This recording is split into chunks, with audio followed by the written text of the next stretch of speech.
In our fast-paced world, solitude often remains an unexplored terrain. Picture this, a realm where the only sound you hear is the rhythmic beat of your own heart.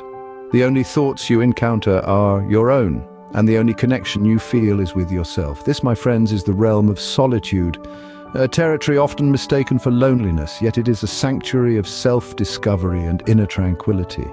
In an age where our lives are constantly filled with noise, distractions, and endless tasks, we've become strangers to our own selves. We've forgotten the art of being alone, of finding comfort in our own company.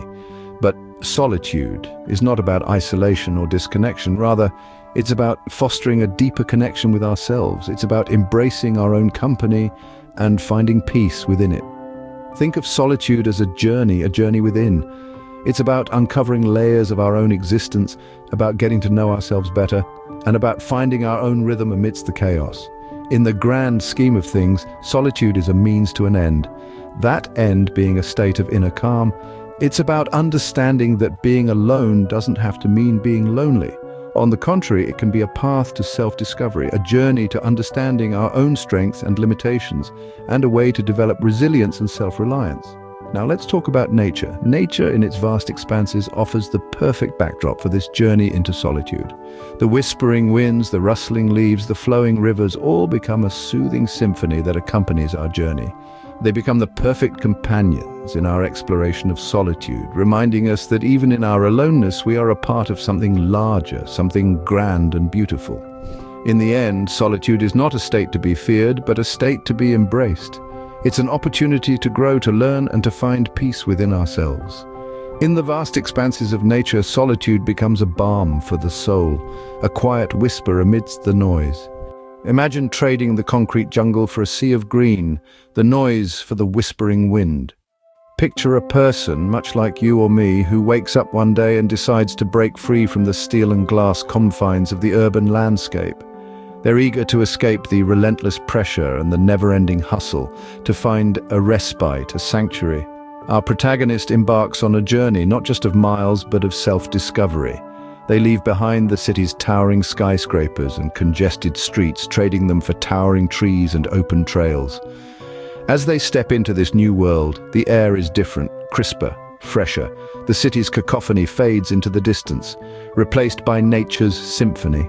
A chorus of chirping birds, the rustle of leaves, the babbling brook. As they delve deeper into the heart of nature, their heart rate slows, their thoughts clear. The stress that once knotted their shoulders gradually unwinds. They become attuned to the rhythm of the natural world, the rise and fall of the sun, the ebb and flow of the tides. Time, which once seemed to race, now flows at a more gentle, forgiving pace. In this serene environment, they find a peace that the city's concrete walls could never offer. They realize that nature, in its infinite wisdom, holds the answers they've been seeking. The towering trees teach them resilience, the flowing river, the art of moving forward, the singing birds, the joy of life's simple pleasures. Our protagonist discovers that nature doesn't just exist outside them, but within them. They are part of this vast, interconnected web of life, not apart from it. They're not alone, they are one with the universe. In this journey, they uncover a new perspective on solitude. It's not about being alone, but about being at peace with oneself and the world. It's about finding a quiet corner in the world, and more importantly, within oneself. In nature, our protagonist finds a solitude that isn't isolating, but liberating. Nature, in all its untamed glory, is a sanctuary for those seeking peace. Picture, if you will, the rustling leaves whispering ancient secrets in the breeze. They dance to a rhythm all their own, a symphony conducted by the wind. Each rustle, each whisper contributes to an orchestration of tranquility, a music that soothes the soul. This is not a sound of isolation, but one of harmony. It is the quiet conversation of life, a testament to the enduring vitality of the world around us. Now think of the gentle streams meandering their way through the verdant landscape. They are nature's poets. Their ceaseless flow of verse in the grand poem of existence. Each ripple, each gurgle, is a word spoken in the language of serenity. The stream does not worry about where it's going or where it's been. It simply is, in the here and now, a lesson in mindfulness we can all learn from. Then there are the birds, the winged minstrels of the sky. Their songs fill the air, a melody of life and freedom. Each chirp, each call is a note on the scale of peace. These avian symphonies are not merely sounds, they are a testament to the joy of being alive, to the ecstasy of flight. Their music is a reminder that every day is a gift, a chance to sing our own song. Being in nature is like immersing oneself in a living, breathing meditation. Each element, each moment is an invitation to stillness, to simply be. In the rustling of leaves, the flow of streams, and the songs of birds, we find a serenity that transcends words. It is a peace that permeates every fiber of our being, a tranquility that echoes the rhythm of the universe. In this sanctuary, we discover a profound truth. We learn that peace is not something to be sought, but something to be experienced. It is not a destination, but a journey. It is not the absence of noise, but the presence of harmony. Nature doesn't rush, yet everything gets accomplished. Solitude is not a state to be feared, but an art to be mastered. It's a phrase that may seem counterintuitive in our hyper-connected world, but there's a world of difference between loneliness and solitude. The former is a state of wanting, while the latter is a condition of being. Solitude is a canvas upon which we can paint the most authentic version of ourselves. It is in solitude that we can peel back the layers of social expectations, the pressures of conformity, and the noise of the outside world. What we're left with is a clear reflection of who we truly are, unadorned and unvarnished. One of the most profound benefits of solitude is the heightened sense of creativity it cultivates. When we're alone, our minds are free to wander, to dream, to create.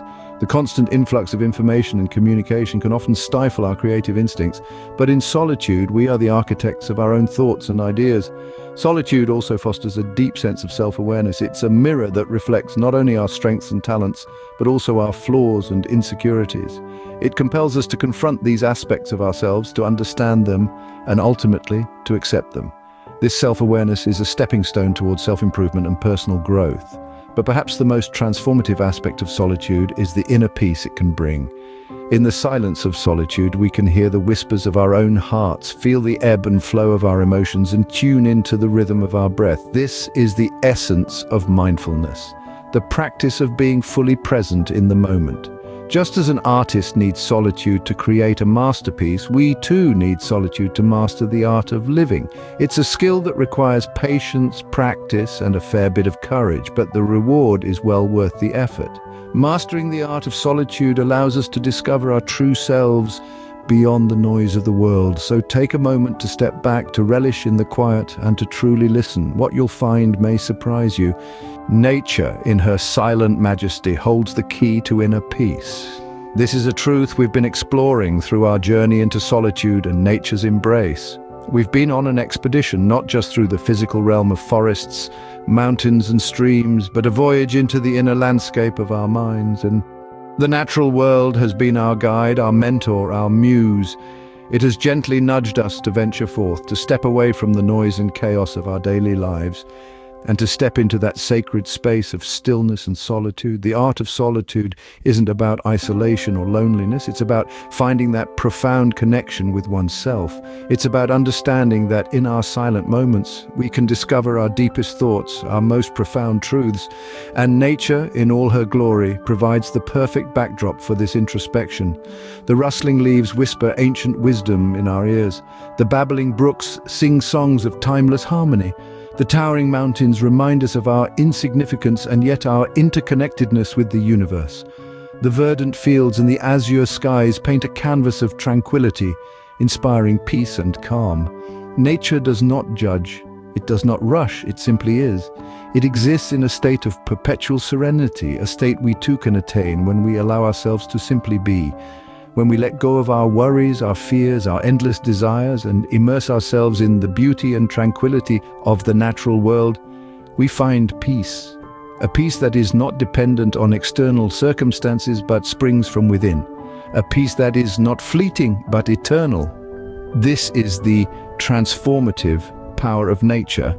This is the peace we find in solitude. It's a peace that permeates our being, that resonates with the rhythm of the universe. It's a peace that reminds us of who we truly are, beneath the layers of societal expectations and self-imposed limitations.